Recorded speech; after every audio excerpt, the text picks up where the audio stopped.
నా హృదయపూర్వకమైన నమస్కారాలు.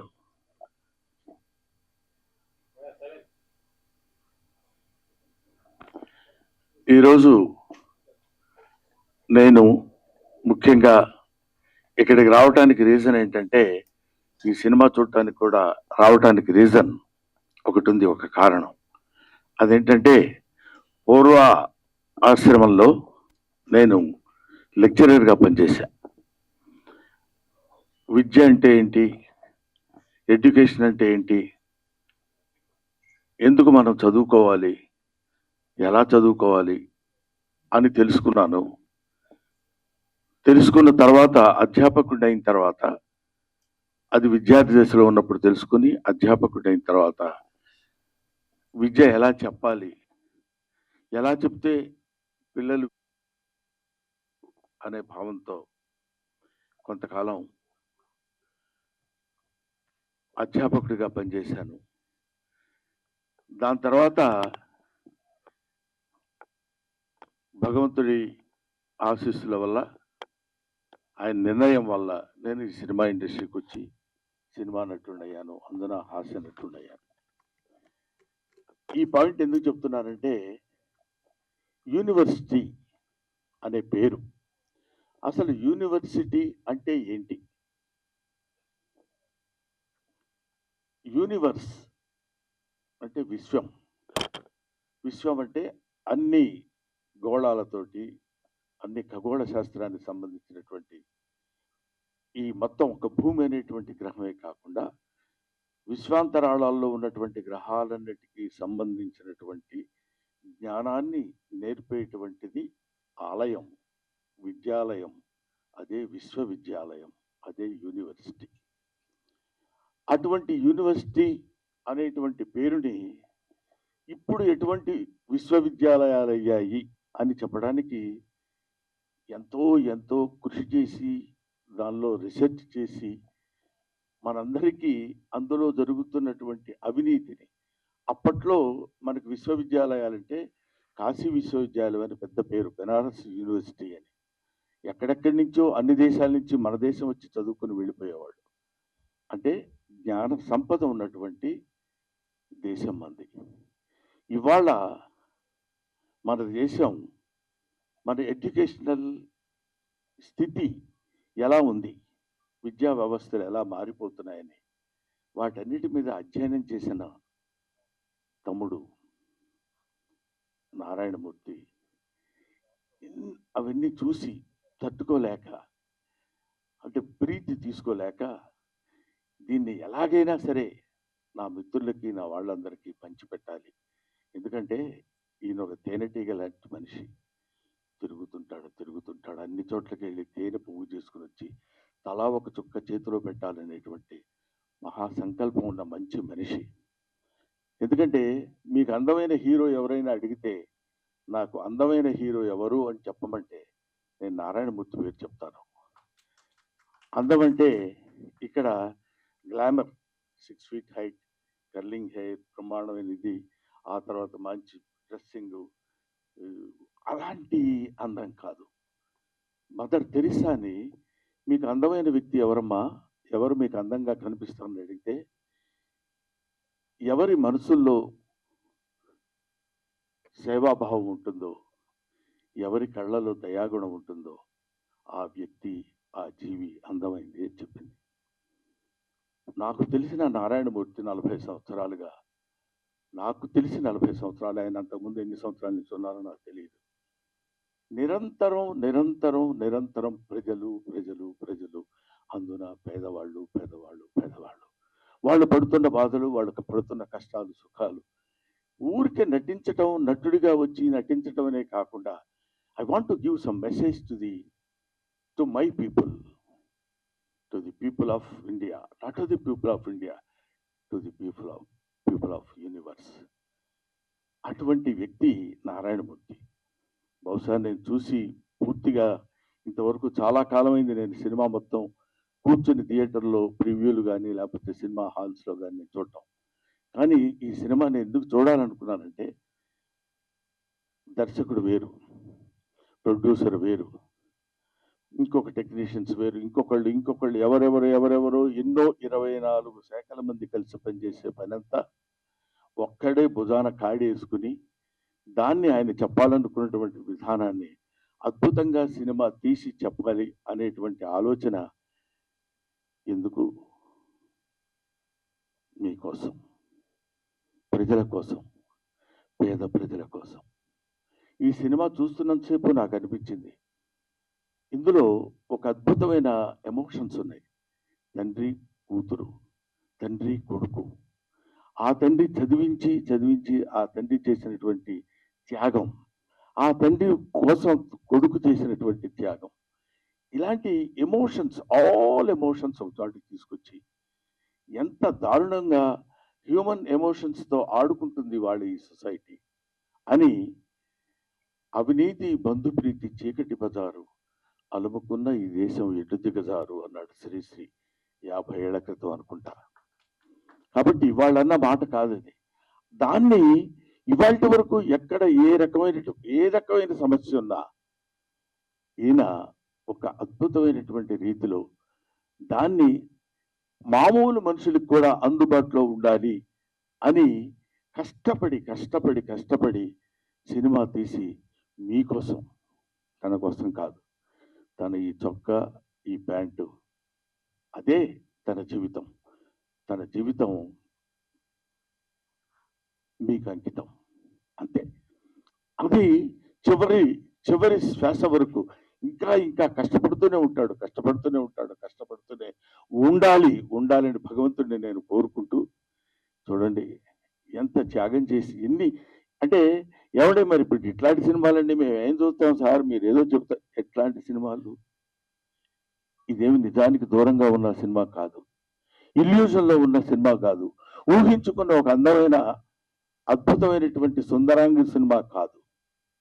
హాయిగా తలారా స్నానం చేసి వచ్చి ఒక నేత చీర కట్టుకున్న స్త్రీలా ఉన్న సినిమా ఇది, ఒక అందమైన స్త్రీలా ఉన్న సినిమా. అందులో నిజాలుంటాయి, వెతుక్కోండి. అందులో బూతులుండవు, జీవితపు లోతులుంటాయి. చూడండి, వెతుక్కోండి, బావిలో బకెట్ వేసి తోడుకోండి. ఒక్కొక్కడు పడుతున్న బాధ చూడు. కొన్ని డైలాగ్స్ అందులో చెప్తున్నప్పుడు నేను వింటే, ఒరే పెద్ద వాళ్ళకి కావాల్స్తే నాది కిడ్నీ కాదురా, ఇంకా చాలా ఉన్నాయి, అవన్నీ అమ్మొచ్చు. పెద్దోళ్ళకి కావాలనుకోరా, బోళ్ళంత డబ్బు పెట్టుకుంటారు. ఏమిటా మాటలు! ఎంత అద్భుతంగా ఇలాంటి సినిమాలు తీస్తున్న వాళ్ళని, ఇలాంటి సినిమాల కోసం పరితపిస్తున్న వాళ్ళని, సినిమా కోసం తీసి, art is for the sake of people, not art is for the sake of our selves. మన కోసం కాదు, డబ్బు కోసం కాదు. సినిమా తీస్తే సినిమాలో ఒక అంతరార్థం ఉండాలి, ఒక మెసేజ్ ఉండాలి అని నమ్మిన దాన్ని 100కి 100 పాళ్ళు ఆచరిస్తూ ఇంత అద్భుతమైన సినిమా తీసిన, యూనివర్సిటీ అయిన సినిమా తీసిన నారాయణమూర్తి. ఈ సినిమా మీరు చూడండి, చూసి ఆనందించండి అనే పదం నేను చెప్పలేను. చూసి అర్థం చేసుకోండి, చూసి ఆచరించండి. నారాయణమూర్తి లాంటి మంచితనం, మానవత్వం పరిమళించిన నారాయణమూర్తిని ఆశీర్వదించండి. మీ ఆశీస్సులతోటి ఇంకా అద్భుతమైన సినిమాలు, ఇంకా ఎన్నో సమస్యల్ని బయటికి లాగి, ఈ సినిమా చూస్తుండగానే ఇంకో సినిమా, ఇంకో ప్రాబ్లం, ఇంకో సమస్యలు 1 కాదు 2 కాదు. వివేకానందుడు అంటాడు, man is nothing but the combination of flesh and blood, is the combination of problems. సమస్యలన్నిటి ఒక చోట పోతపోస్తుంది మనిషి. కాబట్టి he will solve some of his problems in his lifetime and he will leave the problems to his successors. They will take the problems, they will solve the problems and they will go away. But problem is unending chain.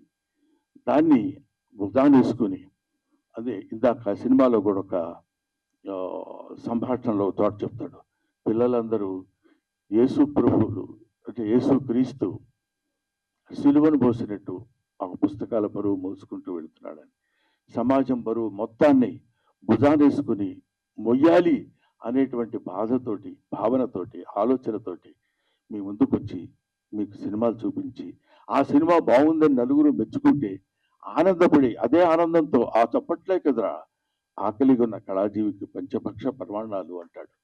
కాబట్టి అటువంటి ఆకలితో ఉన్నటువంటి నారాయణమూర్తి యొక్క జిజ్ఞాసని మీరందరూ మంచి ఊతాన్నిచ్చి మంచి ఫలితాన్నిచ్చి మంచి ఆదరణ చూపిస్తే ఇంకా ఇంకా ఇంకా ఎన్నో మంచి సినిమాలు తీస్తాడని, ఇలాంటి యూనివర్సిటీ లాంటి సినిమాలే కాదు, ఎక్కడ ఎక్కడెక్కడ కన్ను రవిగానలతో కవిగాంచునయ్యాడని అంటాడు. సూర్యుడు కనిపించినటువంటి ప్రదేశాల్లో కూడా వెళ్ళి నిజంగా ఆ సినిమాలో చూసి చెప్తుంటే పేపర్ లీకేజ్ మామూలు విషయం అది.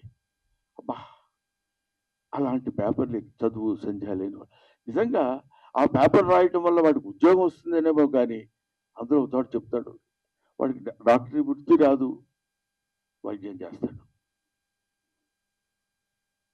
బిల్డింగులు కట్టడం రాదు, ప్రాజెక్టు కట్టడం రాదు, ఇంజనీర్ అవుతాడు. ఏమైపోతుంది? వేర్ ఇట్ కంట్రీ గోస్, ఈ దేశం ఏమైపోతుంది అనే తపన చాలా మందికి ఉంటుంది. ఏముందిలే, మనం ఏం చేయగలిగింది ఏముంది, అది చేయాలనుకుంటే ఎవరో ఆ టైం కూర్చొని చేస్తాడు, లేకపోతే లేదండి. ప్రతి వాళ్ళు చేతులు కట్టుకొని ఉంటారు. నా వంతు సాయం నేను చెయ్యాలి అని తన వంతు సాయం చేస్తున్నటువంటి వ్యక్తి నారాయణమూర్తి. అందుకనే ఇలాంటి నారాయణమూర్తి లాంటి వ్యక్తులు, వీళ్ళు వ్యక్తులు కాదు, వీళ్ళు ఒక శక్తులు. వాళ్ళు నిరంతరం పోరాడేటువంటి ఇది. వీళ్ళు ఎలాంటి వాళ్ళు అంటే, మా గోదావరి భాషలో చెప్పాలంటే పులస చేపలు లాంటి వాళ్ళు. పులస చేపకి చాలా వాల్యూ ఉంటుంది, విపరీతమైన ఖర్చు, అంత రేటు ఉంటుంది. ఎందుకు ఉంటుందంటే ఒకసారి ఒళ్ళంతా గగ్గు పొడిచేది. పాపం, అయ్యో అమ్మాయి చచ్చిపోయింది, అయ్యో వాడిని అలా చంపేశారే, అయ్యో వీడిని ఇలా అని వీళ్ళ అకృత్య విన్యాసాలకి బలైపోయినటువంటి బస్సులు ఎంతో మంది మహానుభావులు, పిల్లలు, పసివాళ్ళు ఉన్నారే. వాళ్ళ కోసమైనా మీరు ఈ సినిమా చూడండి. మీరు ఒక్క ఆలోచన, అబ్బా నిజమే కదా, మనం కూడా ఇలా ఉండకూడదు. చూడండి, తండ్రి రాని వీడు మాస్టారు సారీ చెప్తారు, మీరు సారీ కాదు, మీరు సారీ చెప్పి వెళ్ళిపోతే కుదరదండి అని ఆయన చేత డైలాగ్ చూపిస్తారు ఒక తండ్రి చేత. ఫంటాస్టిక్. ఏమైనా ఇటువంటి అద్భుతమైనటువంటి సినిమాలు ఇంకా ఇంకా ఎన్నో భవిష్యత్తులో నారాయణమూర్తి గారు తీసి ఆయన మీ ఆశీస్సులు పొంది చిరస్థాయిగా ఉండిపోవాలని మనస్ఫూర్తిగా నేను కోరుకుంటూ, దిస్ కంట్రీ మస్ట్ బి రీఎడ్యుకేటెడ్. ఈ దేశాన్ని మళ్ళీ బడిలో వేయాలి. Thank you very much.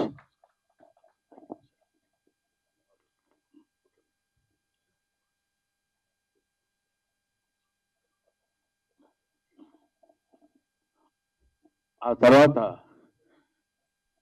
Narayanamurthy గారు ఫ్లోలో, ఎందుకంటే మధ్యాహ్నం తిన్నాను పులస చేప, అందుకని ఆయన నారాయణమూర్తి ఒక జలంలో నివసించే పులస చేప కాదు, మానవుల్లో నివసించే మంచి మనిషి. ఆ మనిషి, ఆ పరిమళం 10 కాలాల పాటు హాయిగా హాయిగా హాయిగా ఉండి శతమానం భవతి.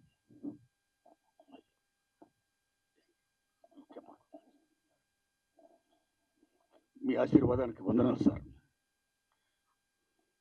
మిత్రులారా, మన తెలుగు చలచిత్ర పరిశ్రమలో కస్తూరి శివరావు గారు ఎలా చూశాం, రేలింగ్ గారు ఎలా చూశాం, రమణారెడ్డి గారు ఎలా చూశాం, అల్లు రామలింగ గారు ఎలా చూశాం, పద్మనాభం రాజబాబు గారు ఎలా చూశాం, బ్రహ్మానందం గారు ఎలా చూస్తున్నాం.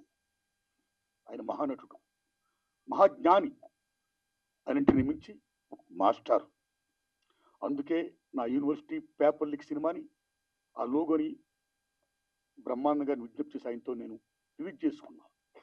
సినిమా రెడీ అయ్యింది. నేను వెళ్ళా, అయ్యా తమరి సినిమా చూడాలి, తమరికి ఏమాత్రం నచ్చినా సరే దయచి మీరు చెప్పాలి నాకు మంచి మాటలు, నా సినిమాకి అది ఎంతో హెల్ప్ అవుద్ది, ప్రమోట్ అవుద్ది అని నేను విజ్ఞప్తి చేసిన వెంటనే నా విజ్ఞప్తిని మన్నించి వారు రావడం, ఇంత బిజీలో కూడా రావడమే కాదు, సినిమా చూసి ఇంత బ్రహ్మాండంగా మెచ్చుకొని నన్ను ఆశీర్వదించడం, ఇంకా ఇలాంటి సినిమాలు తీయడానికి ప్రేక్షదేవులు నాకు శక్తిని ప్రసాదించాలని వారు మరి చెప్పడం, ఇవన్నీ నా గురించి ఆయన చెప్తుంటే నాకు నిజంగా ఆనంద బాష్పాలతో ఆయన యొక్క ఆశీర్వాదానికి నా పట్ల ఆయనకున్న అభిమానానికి, నా ఎడల ఆయన చూపిస్తున్న ఆదరణకి నేను పత్రికల ముందు, మీడియా ముందు, ప్రేక్షక దేవుళ్ళరా వారికి నేను శిరస్సు ఉంచి దండం పెడుతున్నా. Thanks lot sir. మిత్రులారా, యూనివర్సిటీ పేపర్ లీక్ ఈ సినిమా ఆగస్టు 22 తారీఖున రిలీజ్ అవుతుందండి. దయచేసి చూడండి, ఏమాత్రం బాగున్నా ఆదరించండి. నేను ఇంకేలా చిత్రాలు తీయడానికి శక్తిని ప్రసాదించండి. మీడియా మిత్రులు థ్యాంక్స్ లాట్. సతీష్ గారు థ్యాంక్స్ లాట్. మీ అందరికీ నా వందనాలు చెప్తున్నా, వేల వందనాలు. ధన్యవాదం సార్. ఒక్క విషయం, ఇవాళ నేను గొప్పోడిని చెప్పడం కోసం చెప్తున్నాను. నేను ఎంత గొప్పోడి అంటే, ఇవాళ మా రెండో అబ్బాయి వెడ్డింగ్ యానివర్సరీ. ఇప్పుడు ఇంట్లో ఫంక్షన్ జరుగుతుంది. యానివర్సరీ వాళ్ళంతా బంధువులు అందరూ వస్తారు కదా, ఏదో దానికి నేను ఆలోచించింది ఏంటంటే, గొప్పోడిని ఊరికే వ్యంగ్యంగా అన్నాను, నిజంగా అనుకునేది పంపదీసి. అలా కాదు, నేను ఇక్కడ వచ్చి నారాయణమూర్తి గారికి ఇచ్చిన మాట ప్రకారం 18వ తారీఖున నేను ఈ కార్యక్రమానికి రావాలి అనే ఐడియాతో నేను వచ్చాను. ఎందుకంటే నారాయణమూర్తి గారు అంతటి మంచి పనులు నేను చేయలేను కూడా, చేస్తానో లేదో కూడా తెలియదు. కనీసం ఇలాంటి మంచి పనులు చేసే వాళ్ళ దగ్గరికి వచ్చి వాళ్ళ మంచి పని గురించి నలుగురికి చెప్పడం అనేది, దానికోసం పెద్ద భయంకరమైన త్యాగం చేసింది కూడా ఏం లేదు అనే ఆలోచనతో చెప్తున్నాను. ఇప్పుడు నేను అర్జెంటుగా మళ్ళీ అక్కడికి వెళ్ళి, వాళ్ళు ఏదో చిన్న ఫంక్షన్ లాంటిది ఉంటే, అది ఫ్యామిలీ ఫంక్షన్ కాబట్టి దానికి నేను వెళ్ళాలనే అభిప్రాయంతో నారాయణమూర్తి గారిని అభ్యర్థించి, ఇంత మంచి మనిషి, నిలువెల్లా మంచి మనిషి, ఇప్పుడు అంటే నేను కొన్ని చెప్పాలో వద్దో తెలియదు కానీ, బట్ నాకు తెలిసిన నారాయణమూర్తి గారు ఆ రోజు నుంచి ఈ రోజు వరకు అవే చెప్పులు, అవే ప్యాంట్ షర్టు, అదే ఆటో. ఒక్క సినిమా హిట్ అయితే ఏ రకంగా మనం ప్రవర్తిస్తున్నామో ఈ రోజుల్లో మనకు తెలుసు. 2 సినిమాల్లో మంచి పేరు వస్తే ఎలా ప్రవర్తిస్తున్నామో మనకు తెలుసు. ఒక దశాబ్దం కాలం మనం సినిమాల్లో ఉండి నటించి మంచి పేరు వస్తే మన ప్రవర్తన ఎలా ఉంటుందో మనకు తెలుసు. 5 సుదీర్ఘమైన దశాబ్దాలు, 40 సంవత్సరాల సుదీర్ఘమైనటువంటి దీనిలో ఎవరు ఎన్ని రకాలుగా ప్రలోభ పెట్టినా, నో గురుగారు మీ సినిమాలో నేను యాక్ట్ చేస్తా, వద్దు మీరేది సార్, మీరు స్టార్, మీరు అలా ఉండండి అని కాకుండా, ఇప్పుడు చూసిన ప్రతి క్యారెక్టరు మనకుతో పరిచయం ఉన్న క్యారెక్టర్, మన జీవితంతో వాళ్ళతో పాటు మనం సంచరిస్తున్న క్యారెక్టర్, వాళ్ళతో పాటు మనం ప్రయాణిస్తున్నటువంటి క్యారెక్టర్స్ తీసుకుని చెప్పాడు తప్ప స్టార్స్ని పెట్టి నేను సినిమా తీసి అద్భుతాలు క్రియేట్ చేయాల. ఎన్నో అద్భుతమైనటువంటి సినిమాలు తీసి ఆ రోజుల్లో నారాయణమూర్తి గారి సినిమా పడ్డ కుట్టుకుంటూ వచ్చేవాళ్ళు. ఇవాళ వరకు అలాగే వస్తూనే ఉన్నారు, వస్తారు, వచ్చి తీరతారు. అలాంటి సినిమాలే నారాయణమూర్తి గారు చేస్తారు. Thank you very much my dear Narayanamurthy. ఎలా పెట్టారో పేరు, నాకు వెంకటేశ్వర స్వామి అంటే ఇష్టం, నారాయణమూర్తి అంటే ఇష్టం. ధన్యవాదాలు మీకు.